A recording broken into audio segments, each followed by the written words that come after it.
Nós queremos saudar a juventude, os demais aqui, com a paz do Senhor Jesus. A primeira palavra que o Senhor revelou para este mini seminário é sobre o casamento. É uma palavra, então, não é uma mensagem, é uma palavra de orientação bíblica. Amém? Porque é uma palavra profilática. A maioria dos jovens aqui, da juventude que está aqui, alguns estão namorando, outros estão noivos, outros ainda estão solteiros, mas pretendem casar. Pelo menos até Jesus voltar, não é? Mas nós percebemos, queridos, que nós temos um trabalho muito forte, muito consistente, de orientação para as crianças, intermediários, adolescentes, para as senhoras.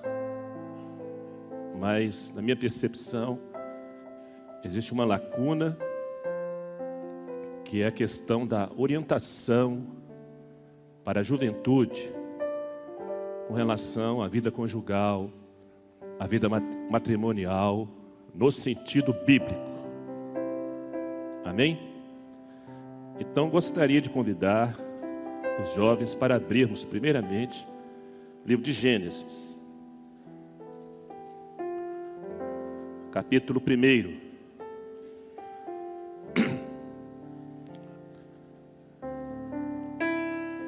Gênesis capítulo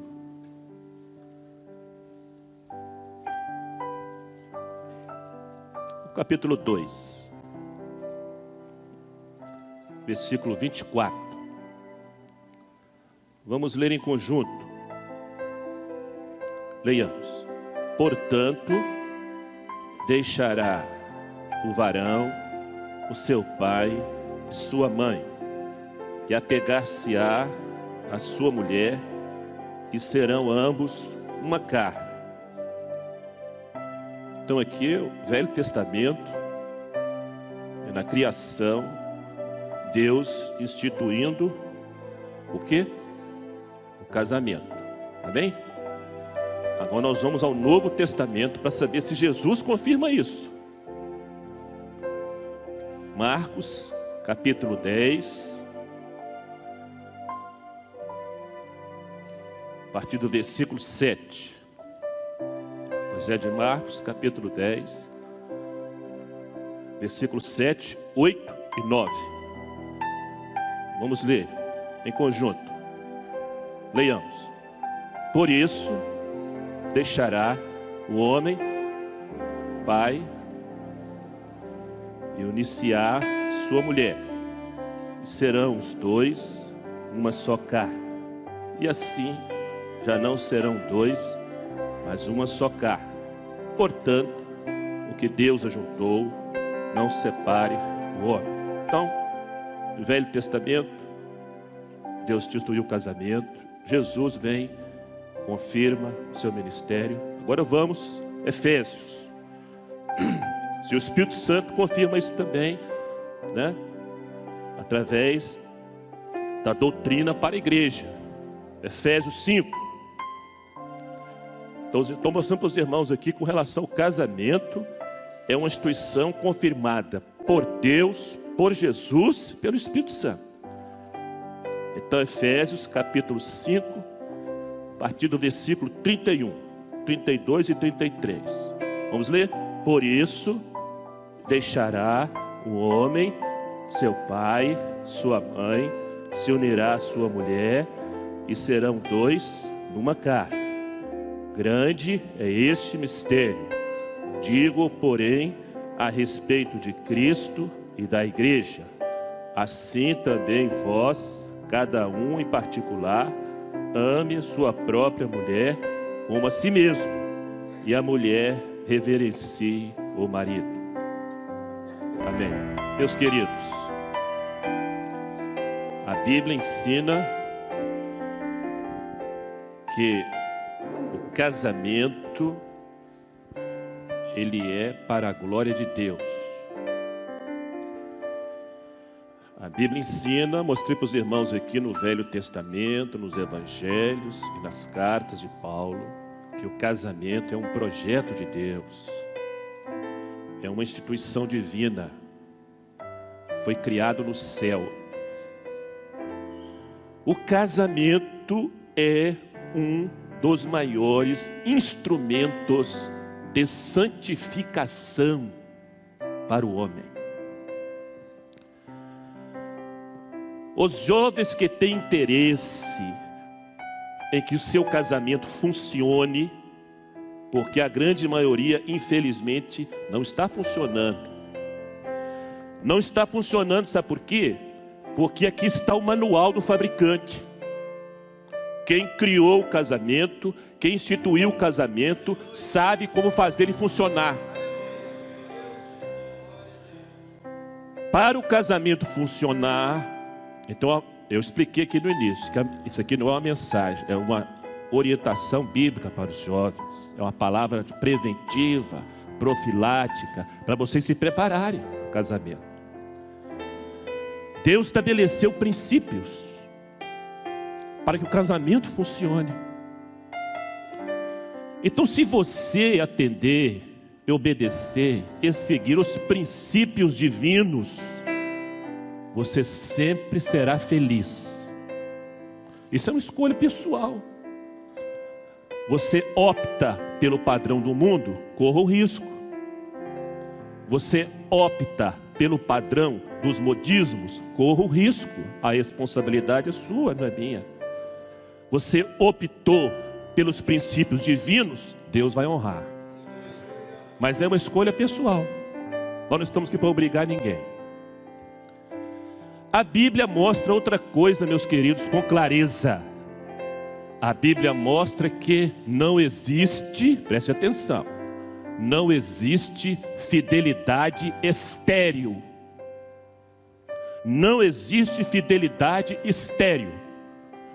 Todas as vezes que você for fiel ao Senhor, por amor, por temor, haverá frutos para a glória dele.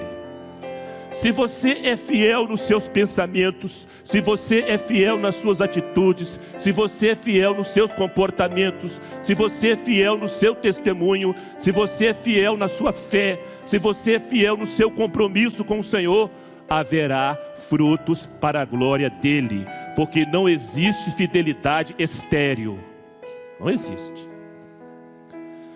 A sociedade globalizada inverteu a ordem de muitos princípios sagrados.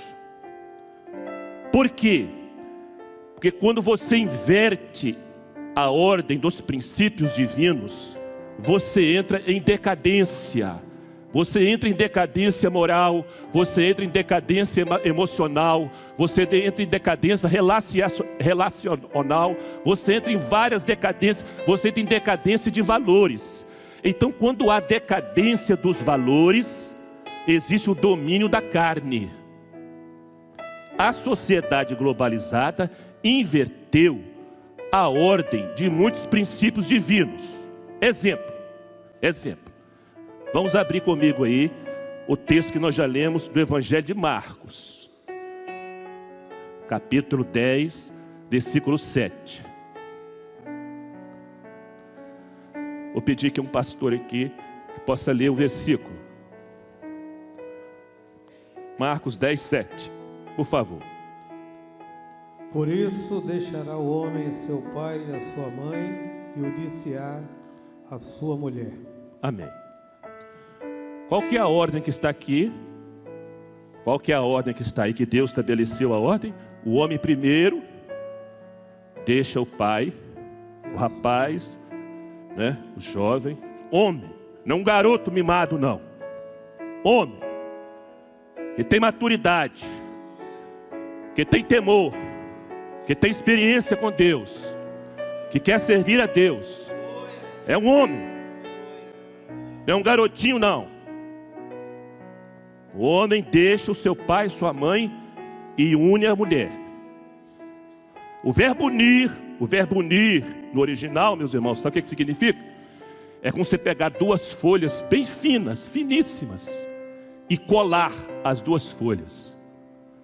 De modo que você olha, então você não enxerga duas folhas, você enxerga uma só e não tem mais como separar. Essa é a vontade de Deus com relação ao casamento. Qual que é a ordem hoje? Que se chama estilo de vida. Então o adversário conseguiu mudar o nome de pecado para estilo de vida.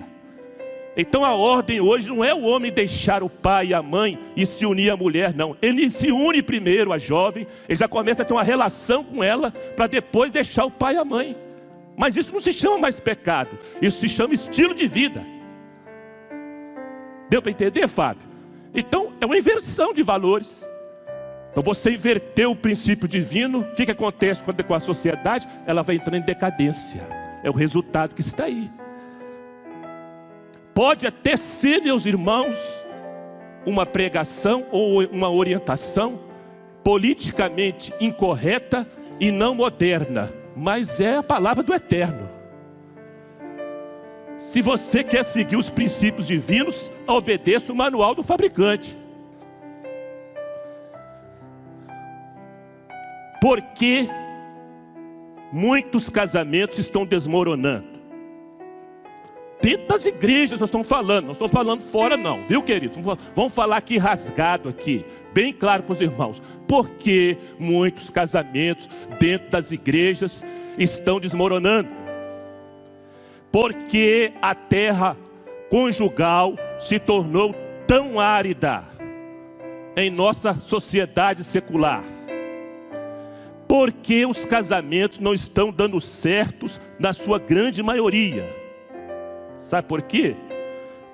Porque, na verdade, apesar de termos o manual do fabricante nas mãos, ou nós não estamos entendendo, ou não estamos querendo entender, ou estamos com preguiça de entender. Então por que os casamentos não estão, a maioria deles, dando certo? Não estão funcionando? Vamos ver aqui na palavra as respostas ou os princípios bíblicos para o bom funcionamento de um casamento. Vamos ver aqui, queridos, qual é a posição da esposa, qual é a posição do esposo dentro da palavra e além disso, segundo a tipologia profética. O casamento está confirmado por Deus, avalizado por Jesus, confirmado pelo Espírito Santo. Sabe por quê? É o único princípio, presta atenção, é o único princípio bíblico que você encontra tanto no Velho Testamento, como no ministério de Jesus, como no Novo Testamento. Sabe por quê? Porque o casamento tem uma tipologia profética.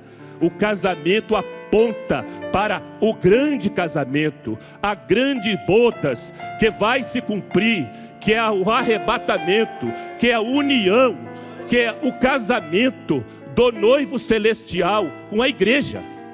As pessoas esquecem que sobre o casamento, sobre esta união, existe uma tipologia profética, existe uma responsabilidade espiritual. Quando você chama, meus queridos, nós não temos nada contra isso, não há nenhum problema. Você vai se casar, o que acontece hoje aqui na nossa cultura ocidental?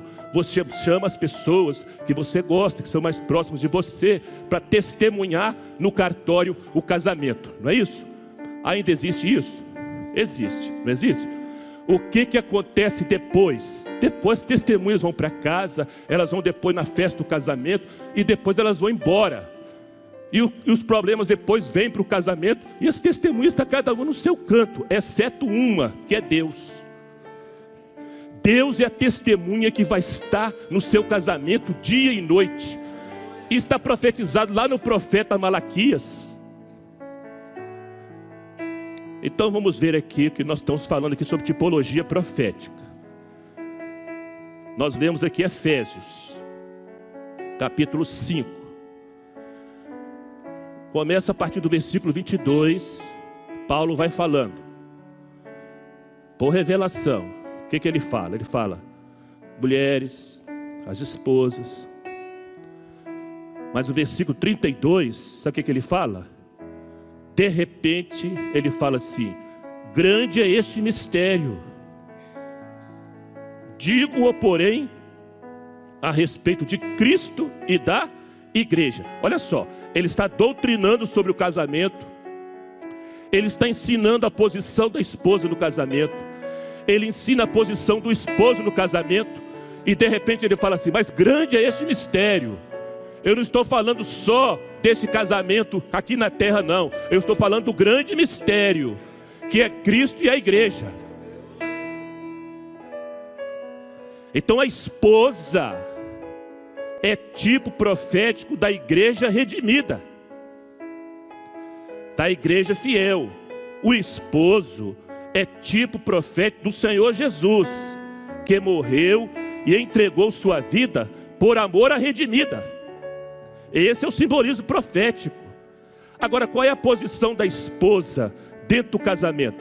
Então vamos lá, os irmãos estão com a palavra aberta aí, ou com o aplicativo aberto? Efésios capítulo 5, versículo 22. Vamos explicar aqui esta tarde para as irmãs o que é submissão, porque a maioria dos crentes não entende o que Paulo fala aqui sobre essa submissão. Olha só a orientação de Paulo: vós mulheres, o que? Sujeitai-vos ao vosso marido como ao Senhor. Então outra tradução fala: sede submissas. É a mesma coisa. Mas por quê? Por que a mulher tem que ser respeitosa? Por que ela tem que reverenciar o marido no casamento? Porque o marido é o cabeça da mulher, como também Cristo é o cabeça da igreja, sendo ele próprio o salvador do corpo. De sorte que assim como a igreja está sujeita a Cristo, assim também as mulheres sejam em tudo sujeitas a seu marido. Eu pergunto aqui: por que eu como igreja e você como igreja é submissa ao Senhor? Você tem reverência a Ele, você respeita a Ele, você o ama a Ele. Sabe por quê? Porque o Espírito Santo, que é o amor dele, derramado no meu coração e no seu coração, testifica este amor dele por nós. Então nós servimos ao Senhor por amor, nós servimos ao Senhor por gratidão, nós o servimos porque Ele entregou sua vida por nós. Então nós somos submissos e obedientes com alegria, com temor. Nós não nos sentimos inferiores por causa disso, não. Então, queridos, olha só, a palavra submissão não se trata de valor, não se trata de ser inferior. A palavra submissão, que é uma questão de ordem, é uma questão de princípio. A palavra submissão aqui é você, presta atenção, submissão é estar sob uma missão, é exercer uma missão de apoio. É a mesma coisa o seguinte: vamos supor, eu estou aqui construindo esta mesa, este púlpito, e existe uma pessoa que está submissa comigo aqui, ela está me dando um apoio, ela está cooperando comigo. Enquanto eu estou fazendo o serviço ali, ela está segurando outra parte aqui. Não é questão de inferioridade, é isso que está falando na palavra. Então a submissão é estar sob uma missão, é exercer uma missão de apoio, de cooperação, é estar casada, unida com a missão do marido, é agregar valor à missão do esposo. É isso que a palavra está ensinando. A palavra não está ensinando para o camarada ficar lá com as pernas levantadas para cima, entendeu? E faz isso para mim, faz isso, vai fazer isso e aquilo. Isso é um ditador. Jesus não faz isso com a igreja, não. A Bíblia ensina, é mandamento de Deus, dentro do lar, dentro da igreja, a liderança foi dada ao homem. O esposo lidera, o esposo governa, mas a esposa edifica. A esposa edifica, o esposo governa, ele lidera, mas a esposa edifica. Onde está isso, pastor? Vamos abrir Provérbios. Provérbios, capítulo 2,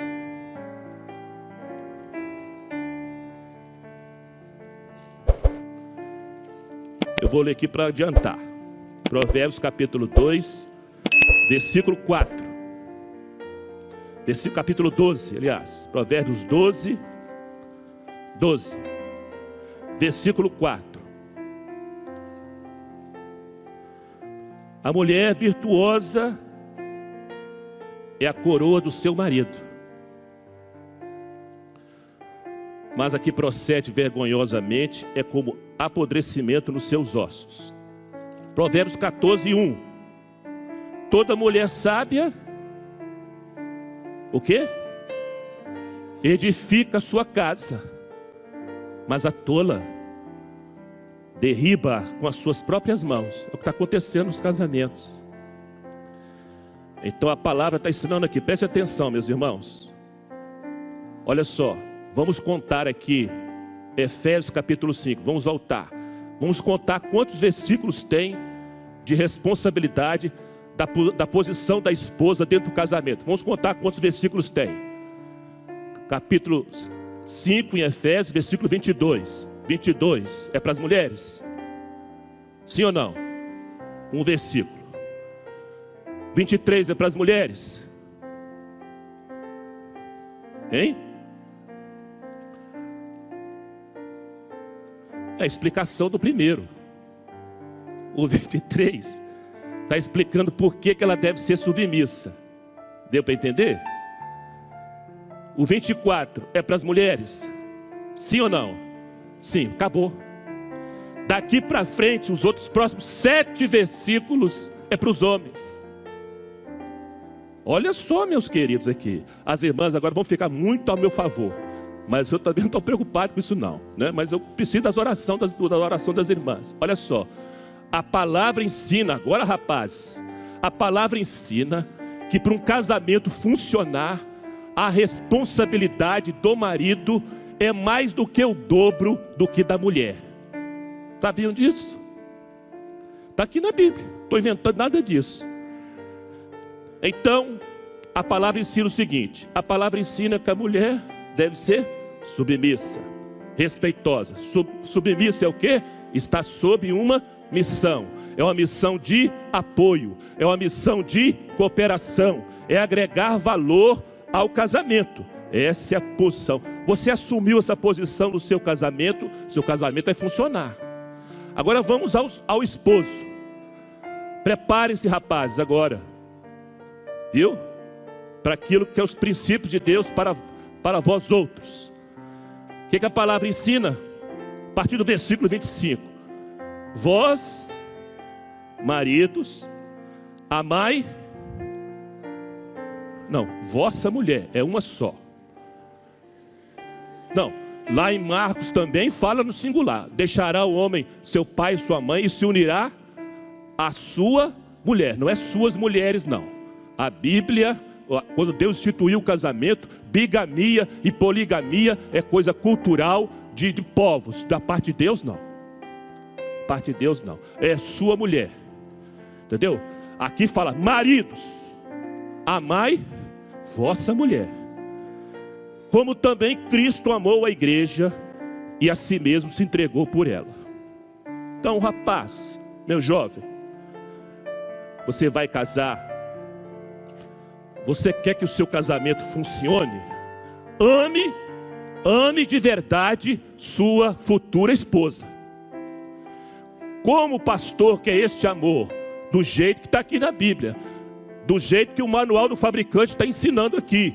Como Cristo amou a igreja e a si mesmo se entregou por ela. Agora eu quero perguntar às irmãs aqui, né? A irmã, as esposas, é uma missão de apoio, é reverenciar, é respeitar o marido, é entender que na Bíblia ele tem a liderança e o governo e a mulher edifica.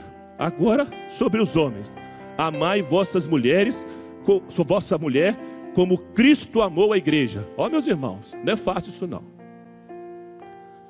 Amar como Cristo amou. Então preste atenção.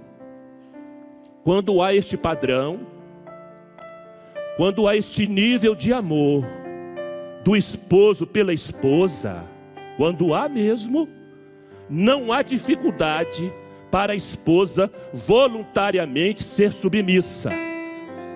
Isto é, respeitosa e cooperadora à liderança espiritual do esposo. Então é uma ordenança divina, é um mandamento de Deus, não é um conselho apenas não. Amai vossa esposa. Quem ama declara, quem ama confessa a pessoa que a ama. O problema de muitos casamentos hoje, sabe qual é? É que o camarada, quando ele está namorando, ele fala com ela que a ama. Quando ele está noivo, ele fala que ama. Mas depois que casou, nunca mais ele chega para ela e fala: eu te amo, você é a mulher da minha vida. Isso aqui não é uma mensagem romântica, não, meus irmãos. Eu estou falando aqui, está na Bíblia. Eu pergunto aos irmãos aqui que estão no culto todo dia aí: como é que o Senhor fala com a igreja todo dia? Hein? Quantas vezes você já ouviu o Senhor falar em profecia aqui, interpretação de línguas? Minha igreja, eu vos amo. Meu servo, eu te amo. Minha serva, eu te amo. O Senhor não tem vergonha, Ele não se constrange em dizer que te ama e dizer que ama a igreja. E a maioria hoje dos marmanjos não tem não obedece esse princípio divino, que é de se chegar para a esposa e dizer assim: olha, eu estou muito cansado hoje, eu tive uma dor de cabeça tremenda, mas eu quero dizer o seguinte: faça um cafezinho para mim porque eu te amo. Ele faz assim: ó, vai fazer um café para mim que eu estou muito cansado. Isso a Bíblia não ensina isso não. Isso é falta de educação, falta de respeito, viu? Isso é um brutamonte. Pode ficar zangados comigo os rapazes, mas é princípio bíblico que eu estou falando aqui. Se eu estiver fora da Bíblia, você pode me corrigir, não tem problema nenhum não. Quem ama não valoriza os defeitos da pessoa amada. Quem ama valoriza as virtudes. Os irmãos já pensaram todas as vezes que o Senhor fosse falar comigo ou contigo ou com a igreja, se Ele fosse falar dos nossos defeitos, dos nossos problemas, das nossas mazelas: meu servo, eu te conheço, eu sei que você é orgulhoso, eu sei que você é prepotente, eu sei que você não fez o jejum, eu sei que você ficou até tarde fazendo isso. Olha, que negócio é esse? O Senhor não faz isso não. O Senhor fala assim: eu vos amo, eu sei das vossas falhas, mas eu estou com a minha mão estendida. O meu amor é grande sobre as vossas vidas. Você quer que seu casamento funcione? Trate a sua esposa como Jesus trata a igreja. Seu casamento vai funcionar. Ah, mas eu sou brasileiro, sou machão. Então, meu filho, você fica com o seu machão e perde o céu. É só isso. É absolutamente indesculpável pela palavra de Deus que um esposo pare de amar sua esposa, ou que o seu amor por ela esteja na reserva. Biblicamente é indesculpável o marido parar de amar a esposa ou dizer que o amor dele está na reserva. É indesculpável. O Senhor valoriza na igreja aquilo que é o resultado do amor dele, que é o Espírito Santo. É o amor dele derramado no coração da igreja e na vida da igreja. O amor de Jesus pela igreja é incondicional. Jesus não impõe condições. O amor dele é tolerante, o amor dele é compassivo, o amor dele é compreensivo, o amor dele é misericordioso, o amor dele é gracioso. Eu não estou dizendo que é fácil amar desse jeito não, mas a Bíblia ensina o esposo a amar a esposa desse jeito. Eu pergunto aos rapazes que estão aqui: você está preparado para amar a sua esposa desse jeito? Se está, você pode casar. Seu casamento vai funcionar, seu casamento vai dar certo, e vai ser para a glória de Deus. Não vai ser para a vergonha de Deus não, vai ser para a glória dele. O esposo que ama a esposa assim, este casamento é sempre lugar de bênçãos. O esposo que ama a esposa assim, não há lugar para ressentimentos no casamento. Não há lugar para mágoas. Não há lugar para dar o troco, para vinganças. Agora, o casamento, para viver este padrão de amor aqui, o casamento para viver este padrão, precisa de jejum e oração. A oração traz união e bênçãos. E o jejum? O jejum não muda Deus. O jejum muda você. O jejum muda a sua razão. O jejum muda o seu eu. O jejum muda a sua natureza. A oração traz bênçãos e união. E o jejum muda você. Aquilo que você não consegue tolerar, aquilo que você não consegue renunciar, o jejum vai mudar isso. Ter uma casa e ter um apartamento não é sinônimo de ter um lar. Não é sinônimo de ter um lar. Nós pastores aqui sabemos que tem muitas pessoas, muitos casais, famílias da igreja que tem apartamento, tem casa, mas não tem um lar. Eles têm um ambiente de discussão, de queda de braço, de confronto e de agressão verbal. Lar é ninho de amor. Lar é ninho de respeito. Lar é ninho de altruísmo. E quem não sabe o que é altruísmo, eu acho que todo mundo sabe. Altruísmo é você pensar mais no outro do que em você. Altruísmo é você desejar mais o bem da sua esposa do que o seu. Altruísmo é você pensar mais no conforto dela do que o seu. Altruísmo é você pensar mais no benefício dela do que o seu. Então lar é ninho de amor. Lar é ninho de respeito. Lar é ninho de altruísmo. Porque é assim que Jesus faz com a igreja. O casamento, meus irmãos, põe mesmo a prova. Ó, minha irmã, minha jovem, donzela, você só vai saber de verdade, desculpe minha franqueza, você só vai saber de verdade se o príncipe encantado te ama mesmo, é depois de casar. O casamento põe mesmo à prova o calibre do amor do esposo pela esposa e do caráter deste amor.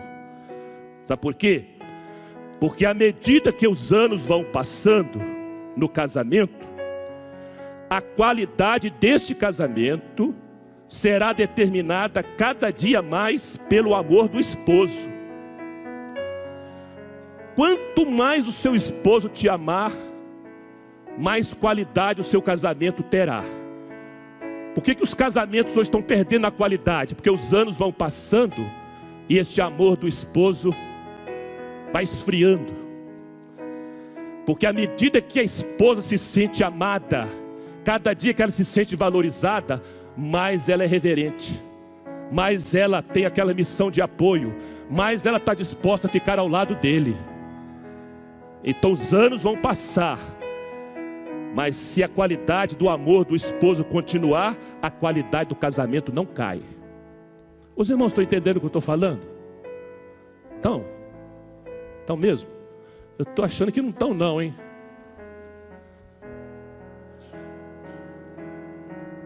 Por quê? Porque a qualidade, preste atenção nisso aqui, meus irmãos, que isso aqui é profético.